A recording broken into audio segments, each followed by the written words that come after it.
Good afternoon, everybody. My name is Arno Lawrenz. I am the Global Investment Strategist for Ashburton, with responsibility for the global multi-asset funds, and in particular, the replica asset management range of funds. If one looks at what we're going to be looking at today, the global backdrop in terms of markets and economies, and what the expected outcomes are going forward, what the likely returns are likely to be, and the risks that markets will be facing. If one looks at the screen there at the moment, you can see this tightrope walker. It's either in reference to me trying to do my job, trying to find a balance between risk and return and deliver that safely to the other side, or you could think about it in terms of not looking down. The heights that markets have scaled subsequent to the collapse in February and March, don't look down, perhaps, is because it's one of those things where the risks at the moment are increasing in terms of what's priced into markets and whether they have overpriced things. Okay, so let's jump straight in terms of what markets have done. So clearly one has seen what has happened. February, March, markets crashed as the COVID crisis took hold around the world. And there has been a very strong subsequent recovery from that 23rd of March that I've highlighted there at the bottom. So one thinks about this recovery, and some people have even termed this the most unloved bull market of all time. Why? Well, because if one looks at the economies, they haven't recovered yet. It's all around the expectations of recovery. And so the question we're going to examine is perhaps, is it all already in the price, and where to from here? Where we stand at the moment is a couple of percent below the peak, well, not even the peak, but year to date, only a couple of percent below that peak. So the question would be, is this recovery sustainable, and are we in a continued bull market going forward? So let's go back into history in terms of valuations, because it's always good to look back and to sort of understand how markets react and what is relevant in terms of looking forward. So if one thinks about valuations, and typically we use the price to earnings ratio, and this is the Standard & Poor's 500 price to earnings ratio going back all the way into from 1969. And you can see that the low point in terms of valuation was down here on the 31st of March 1980, and we know that after that lowest point and cheapest valuation was reached, all the way through the decade of the 1980s was, we know, this enormous bull market up to October 1987, before it crashed again and then continued again. So what can one learn about this, and why is it relevant for us today? Well, it's because of the ingredients of valuations, and in particular also interest rates. So if I highlight this bit that we have, on the 31st of March 1980, you also had a bond yield, which was in fact very high. And in fact, it even went a bit further as a result of Paul Volcker trying to kill off the inflation that one had seen in the 1970s. The point that you had there is that you had very cheap valuations, as I showed on the previous slide, and very high bond yields. And of course, one can think about where we are today, and I'm going to get back to this going a little bit forward in terms of where we are today. But the reality then, of course, is that we had this enormous bull market. And of course, what's interesting here is what came before this bull market was a decade where I term it almost the go nowhere 1970s. So for those of you that might have very long memories, go back to 1969, when the markets crashed in 1969 all the way through to 1970. And if one thinks then about, it went from essentially a value of 100 10 years later, or even in fact a little bit further than 10 years later, on that 31st of March 1980, the index value was only 102. So you had a 2% gain over this 11-year period.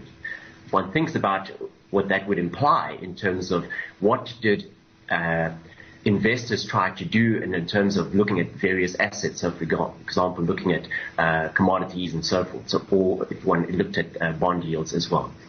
So that was the backdrop to the 1980s. So what we had then in the 1980s was the go-go 1980s, very cheap valuations set the scene. We had a very high interest rate, and of course, as inflation subsided, they were able to reduce those interest rates such that it became the underpin for this enormous bull market that you saw going from 100 in terms of the S&P 500, and ending, despite the crash in 1987, at over 353. So an increase of 246% over a similar period, and a very distinct comparison around the previous decade as well. So let's go back to valuations and think about, well, where are we today then? So here I show you this PE ratio, which in a similar sense, the white line is what we call the trailing PE ratio, which is looking back earnings of the previous 12 months and using the current price. And that value at the moment is over 21. So if one thinks about where the low point was in 1980, was a valuation of 10, a similar measure, compared to over 21 at the moment. If one thinks about where we were in the crisis of 2008, 2009, where it got down to, the trailing PE ratio got down to close to 10 at the height of when the market actually turned. If one thinks about where we got down to in this last crisis, was around about 15 odd, before it's climbed back up again very rapidly. But perhaps in a different way to look at it would be to say, well, we know that earnings are going to crash going forward because of this economic crisis that we're going through. So perhaps the better measure would be to say, well, let's look forward and into estimated earnings. So it takes into account the market's expectations around the fact that earnings are likely to be lower going forward. And it's very seldom that the forward PE ratio is higher than the trailing PE ratio, which is where we are at today. And this interesting perspective of that on a forward PE ratio is at the highest level that we've been for an extended period of time, all the way over into 2006. So certainly from that perspective, one is able to say that the market is extremely priced for a very strong recovery.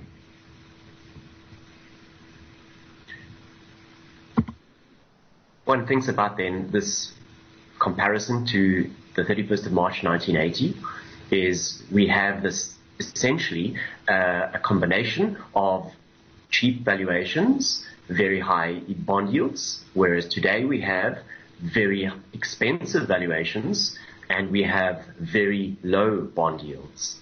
In other words, if all the ingredients are already there in a sense, and there's no scope here for an expansion to come about from a reduction in interest rates. So certainly from that perspective, it's a very different perspective relative to the 1980 bull market. But here's the interesting point, is that US Treasuries, despite having collapsed in the early part of this year, have not retracted back to those sorts of levels that we saw at the beginning of the year prior to the COVID crisis. So certainly there's almost a differential between what the bond market is saying and what the equity market is pricing. So let's look at this recovery so far. So one way of doing this is to say, well, we know that there was extended lockdowns. We know that activity was essentially went down to almost practically zero before there was some recovery. And one way to look at this is, for example, in this chart, looking at Google mobility data, which shows essentially how people have started moving around. Well, first they stopped moving around, and now there's been some sort of recovery going forward. And in the case of the US, you can see clearly there's been somewhat of a recovery as some states have opened up. And interesting enough, what we've seen at the moment is that some states, of course, are now reversing course, and we're going to come back to this as well. But certainly there has been some recovery. But the interesting part, though, is that whilst people are moving around much more than what they were at the height of this lockdown, is that in this index, Glenmead's reopening index, where they essentially take some of the economic data and measure this, some of it longer period data and some more high frequency data. And by their estimates, here in the beginning of June, was only 20% of economic activity had been recovered of that which was lost. So there's still a long way to go. And yet what markets are pricing is a V-shaped recovery. And certainly we're not seeing this in the form of actual economic activity being recovered to the same degree. Let's go into the COVID crisis and how things are progressing. So the market is, as I've said, pricing in a V-shaped recovery, such that it was a very sharp fall and a very sharp recovery back to some sense of normality. So let's look at what happened. We know that the markets bottomed here in around about the 23rd of March. And the market thought, well, look at what happened in China. Very steep climb in number of cases, and then lockdown introduced this flattening of the curve to the extent that the curve has stayed flat, and they could start to reopen the economy. So one thought, well, if that is the case, you can extrapolate this further. And the market became very comfortable with this because from China, things moved into the Eurozone. So, for example, in the case of Italy being the next sort of hotspot of COVID crisis, we saw what happened. So we had the very steep increase. Here's China as a comparison. Very steep increase. Again, there's where markets bottomed and said, we know this story. So we extrapolate what happened in China. We know it's going to flatten out. Okay, it did take a little bit longer than what some people thought, but you could see the flattening out. So this is Italy, this is Germany. And so again, markets became very comfortable with this. And bear in mind also is that at the same time as this was happening, in terms of this experience, is that you also had the fiscal and monetary stimulus. So markets became very confident about the end game of this recovery in terms of assets. So let's then move on to the US, being the number one economy in the world. So this is where markets bottomed. Again, by comparison, I've left Italy in there, so you know that from the previous slide what the steepness of that curve. And in comparison to the US, Italy now looks almost as if it's just a flat curve. The point I'm making here is that in the case of the US, one has not seen a similar experience to what you saw in China and in some parts of Asia, as well as in the Eurozone. And in fact, if one looks at the most recent experience, there's been a re-acceleration of the COVID crisis within the number of cases within the US.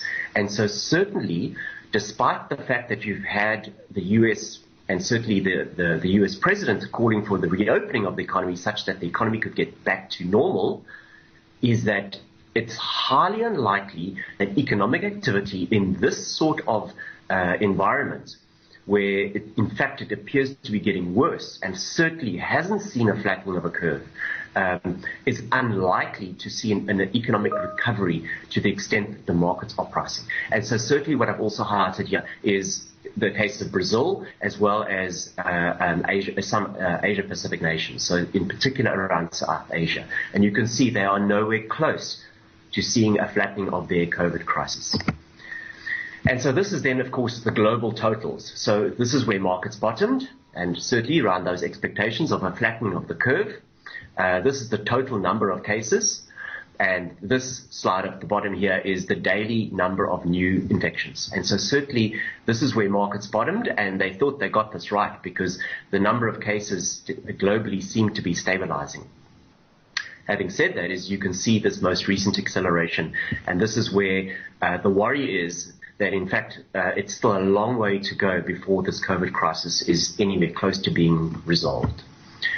So certainly, if one thinks about it and says, well, this is not just about a virus which is going to decimate populations, because we know that there are a number of measures that are being worked on in terms of therapeutic drugs to be able to cure people that are infected if they are badly infected, and also work around a vaccine. And so certainly the market is saying that we believe there will be a solution, and in particular a vaccine, a safe and effective vaccine. But as this chart and table shows, the length of time it takes to develop a vaccine in terms of previous vaccines has essentially been years and years and years. And so certainly what markets are pricing in terms of the availability of a vaccine is essentially something which has never ever been accomplished before. But it's not impossible. But certainly it's what's priced into the market. Anything longer points to the fact that the equity market is likely to be extremely disappointed by that. Okay, let's get back to then valuations, because it's not just the US, of course. So let's look at market valuations relative to the past again, and in particular comparing it around the actual earnings growth side of things. So in this sort of gray area here, we're looking at the various indices, so MSCI USA, the world, Europe, and so forth. And what we have here is on the vertical axis is that PE ratio, but looking back in history in terms of saying, well, in 2009, this is the end of April 2009 for those indices, in terms of their PE valuations, what percentile was it relative to history on the long term? And certainly on the lower percentiles. In other words, in 2009, after the the global financial crisis, is that the valuation side of things was extremely cheap. Right, so it was in terms of percentiles, extremely cheap. And we know in April 2009, that was the bottom of the market. And so we had the bull market that we saw subsequent to that. On the horizontal axis, we look at earnings growth, again, on terms of the trend percentiles. So again, we had very cheap valuations and earnings growth was also at very low levels. So there was a reason why the market was cheap at that point in time. But certainly we had the ingredients for a recovery of these earnings. If we look at where we are today, so this was at the end of April, so in fact, these valuations will be even higher, is that the valuations are extremely high in terms of relative to the past, and we had earnings growth, which is also sitting at a very low point. So essentially what it's saying here is that for markets to be right about the valuations would require an extremely strong recovery and sustained recovery in earnings going forward. And so certainly one would have to say if there are any disappointments in that, then the markets are likely to face some sort of downside. And certainly if I go back to my tightrope walker at the beginning, there'd be a few wobbles from that perspective. So I've left the equity markets and I painted this picture of being vulnerable and reliant on a very sustained and robust recovery. So if one then says, well, let us become a little bit more defensive, what does one then turn to? So certainly one then looks at things like, for example, the bond space. And so certainly if one thinks about what this is, and these blue dots are essentially where bond yields were at the beginning of this year, so on the 1st of January. So if one uses, for example, the US, around about 2%, we know what happened is that when the crisis hit, it was the go-to safe haven, and it fell dramatically to end somewhere around about 0.6 at the moment. But what this points to then is, starting at around about 2%, it delivered a return of around 14%. So certainly, as a defensive asset, it worked perfectly, given that the markets crashed by around about 34% to March. If one thinks about where we are today, its defensive nature, it's highly unlikely that you'd get a similar sort of return from the current US bond yield. So certainly, if one thinks about Germany, France, Japan, the returns that you got from being exposed to those yields in this crisis is that in the case of Japan, for example, here, their bond yield was at zero and they delivered zero through the crisis. In the case of Germany, we know that they have negative bond yields.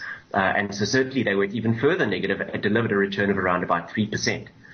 Again, by comparison to the US, certainly, the US would have been the go-to defensive asset.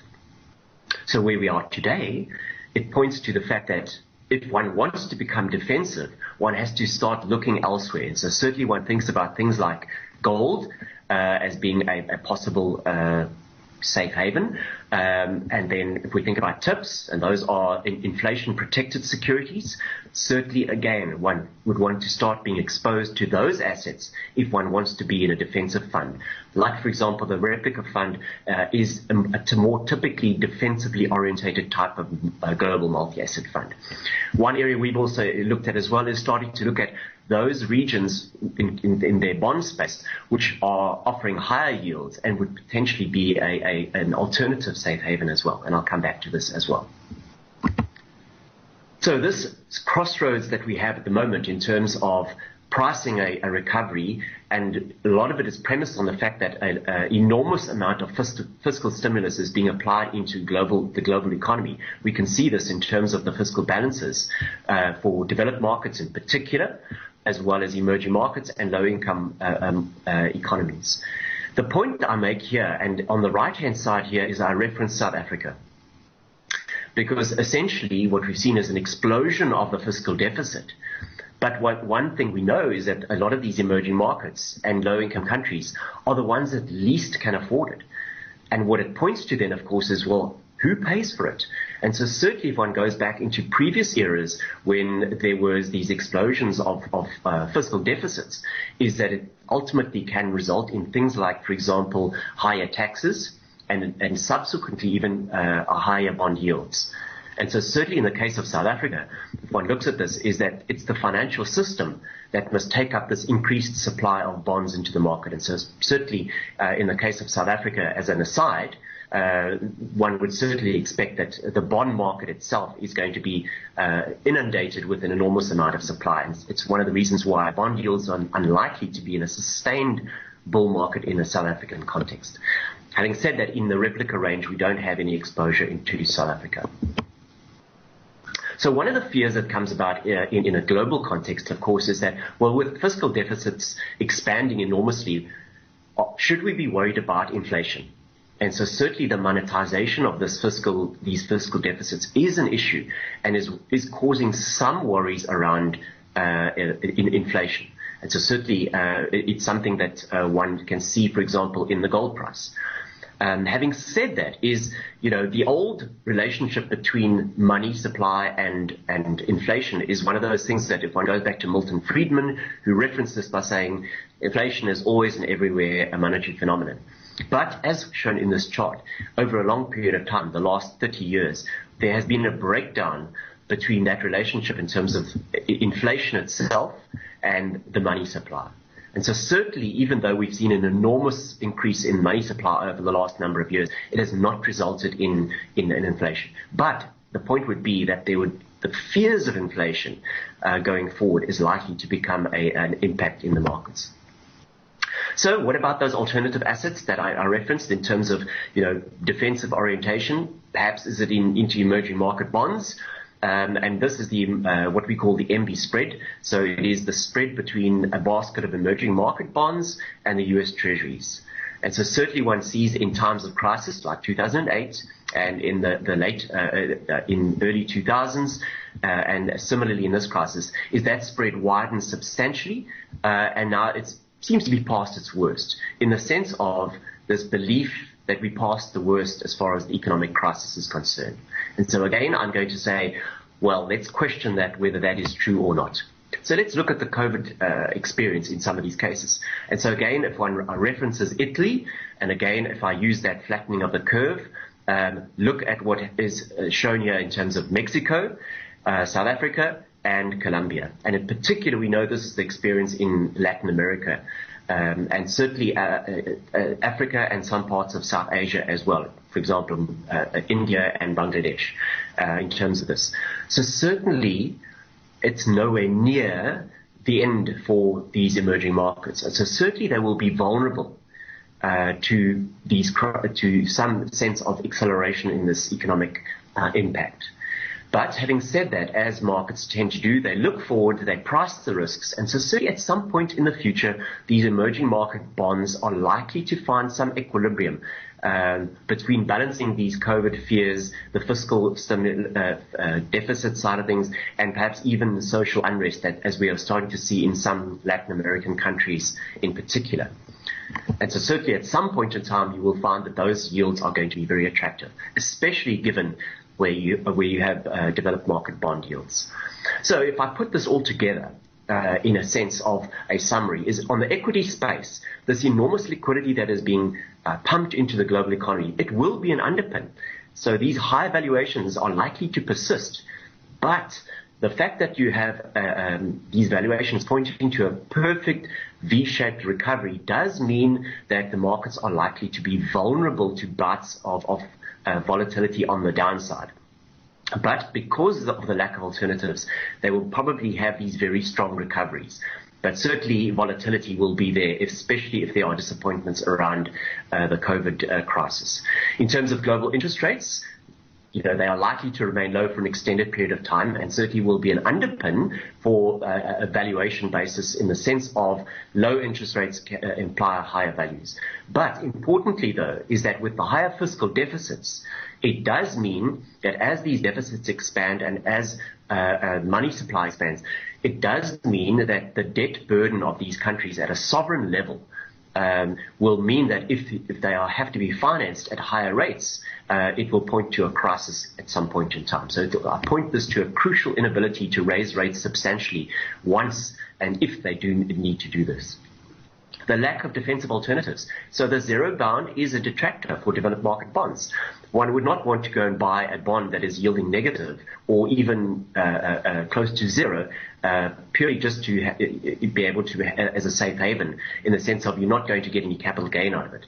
So certainly the search for alternatives, and here I highlighted the inflation-linked bonds, gold, and even alternative assets like, for example, infrastructure and so forth, are likely to become the new safe havens, if I can put it like that. And eventually then, once we see emerging market bonds repricing, certainly they will be at some point in time very, very attractive from an investment perspective. Inflation risks, likely to be lower than expected, even though in the interim, though, the fears will be there and may well drive markets from that perspective. Emerging markets, the risks are rising. In particular, I've highlighted around COVID, and certainly one can think about in the case of China being a key emerging market, that relationship between the US and China is likely to be, in fact, over the course of the next couple of months, a critical component of what the market focuses on. Why? Well, because we have a presidential election in the US in November, and it seems to be that one of the strategies that President Trump seems to be relying on is pointing to and blaming China for the virus, and so certainly trying to punish China, whether it's through the trade wars or whatever the case might be. But certainly it points to a substantial volatility around this relationship, and we do not want to see this essentially falling off, because certainly the markets will be repricing those risks. And certainly I've highlighted the emerging markets, and the carry trade will certainly be a very strong dynamic at some point in time, and certainly we shall then see substantial moves in emerging markets, and in particular around their currencies as well. So if I just position all of this around the funds themselves, this being a more defensive multi-asset fund, you can see that in terms of equities, we have around about 37% equities, around a benchmark of roughly 40 on a strategic basis. And you can see the biggest component of the fund sits in fixed income. And again, this points to its defensive orientation. We have some of those alternatives and a gold component within that, and some cash within the fund as well. If I split this equity component down, that 37%, the predominant component of it is in the US, around about 18%, and then spread across a number of other regions. And you can see that, for example, emerging markets, and in particular EM Asia, has been a highlight of ours being more resilient. So here we typically are looking at exposure to China, to South Korea in particular. And so certainly from that perspective, we are looking for regions that are more resilient. And having said that, of course, is that your earnings transparency in the US, of course, is a lot higher than some of the other areas. In the fixed income space, if I break that fixed income component being the biggest component, I'd like to highlight here the fact that we have a substantial component of this sitting in inflation-protected bonds, and we have nominal government bonds essentially as one of the biggest components here, and a substantial component in investment-grade corporate bonds, where we are getting yield pickup. So certainly if one puts this all together as a fund, what one sees then is essentially a fairly defensively oriented fund, in the sense of being exposed across a number of regional areas, and in particular trying to avoid the danger areas and the casualty areas. What we believe then, of course, is that this fund is delivered over a very long period of time relative to its benchmark. We believe in the ability of this fund then in being able to deliver for somebody who has a relatively defensive orientation but wants some of the upside in terms of recovery. So I'll park it there, and I'm very, very happily then take the questions which has been posed during the course of this webinar, and I'll move then on to the question side of things. But I hope that this has given you some sense then of how we are seeing the world at the moment and how we are positioned, and I hope it'll be useful for you. Thank you very much. So if we turn to the questions that we have received during the course of the presentation, we have a couple of questions. So firstly, can you explain the difference between a normal PE ratio and a forward PE ratio? So that's quite an interesting question. And essentially, as I covered in my presentation, is that we sometimes look at both of them. So a normal or what we call a trailing earnings PE ratio means that you take the current price and you divide it by the earnings of the company in the previous 12 months. And a forward PE ratio is taking that same price and you divide it by the earnings that you expect the company to earn over the course of the next 12 months. So in a sense, they are very similar, and if there are large differences between what the company had earned in the previous 12 months relative to the next 12 months, there can be a divergence in that respect. So certainly, if a company, and you use the trailing or normal PE ratio, and it looks to be cheap, and you think, well, maybe this is a good opportunity to buy, and then you look at the forward PE ratio and you discover that, hang on a minute, because the earnings are expected to drop substantially, then it means that the PE ratio would be in fact a lot higher. And so then that would actually mean that doesn't necessarily mean it will be a good investment. So certainly we would look at both of them in terms of valuation side of things. Right, another question here is, are emerging market equities attractively valued, and do you think returns there will be good relative to developed markets? Again, that's a very good question. I've covered during the course of the presentation some of the different dynamics in terms of the COVID experience, and certainly the way that some of the emerging markets are responding. And certainly at the moment, what we are trying to, our focus has been in terms of trying to be more defensively oriented. So certainly not looking at in the developed market and saying just because they're expensive means we have to avoid them, because there are so little alternatives in the global context at the moment. So certainly what we are avoiding is Latin America, Africa, and we are also, there's certain segments of South Asia that we are avoiding. The parts of emerging market spectrum that we do like, of course, are the countries like South Korea, Indonesia, and China, because they have had a very resilient approach to this COVID crisis. The next question here is, do you think growth stocks will continue to outperform value stocks? And again, so I'm getting all the difficult questions here. So certainly in the case of the most recent part, in fact, not just the most recent past, over the last decade at the very least, we know that growth stocks have outperformed the value stocks. And so certainly just again, if one thinks about, well, what is the difference? One way of measuring this is in a valuation ratio, such as a PE ratio. And so one would say, well, the growth stocks are the ones that have these great earnings trajectories, and the price is also then, it's priced accordingly. Whereas value stocks essentially are cheap on a valuation basis. And so certainly one would think that at some point in time, people will rotate away from the growth stocks into value stocks, given especially the levels of valuations that we're seeing at the moment. I think the point to be made here is perhaps a more sort of secular one, in the sense of, given the lack of growth in certain segments and certain industries, they are going to remain value stocks for a long period of time.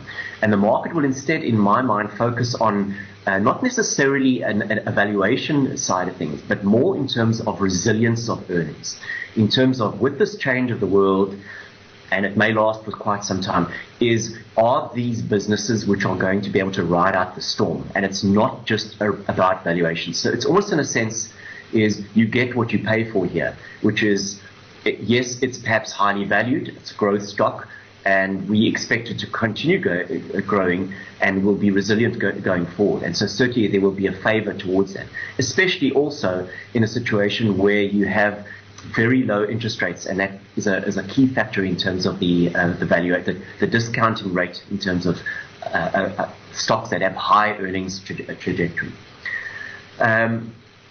I have a question here from somebody that says, please can I have one of your lovely paintings? And I think I will skip that one over, and we'll hold an art auction another day. Another question here is, I may have missed your gold exposure in the fund. Is this in gold bullion or gold equities? Again, this is obviously a client that has followed us over the last while. We introduced the gold position into the fund in around about February, when the market started crashing. At that point in time, we introduced that via a gold producers ETF. It was a global gold producers ETF. We actually made the decision, in fact, given that the way that the market had moved in terms of those actually underlying stocks. So there was something like an 80% recovery from the crash perspective. So certainly it worked really well in the fund, and we still like gold, but we think that the equity component of gold might well be something that we want to reevaluate. So in fact, what we are busy doing at the moment is shifting away from equity component to a more gold ETF specifically. So yes, it's exposure to the gold price per se. Let me just refresh the questions, and if there are any more, happy to still take those further. No further questions at this point in time, so let me give it 5 seconds. Otherwise, right, nothing new coming through. So maybe it's just time to say thank you very much for listening through to this webinar. I hope it has been informative for you. I hope it has given you some comfort in a sense in terms of the approach that we're taking, and certainly the warning signs that we're seeing within markets. And so certainly we think that there are opportunities on the upside, and again, balanced again on that tightrope between the risks to the downside, which I'm sure we will have this volatility going forward. But otherwise, thank you very much for your support and for attending this webinar.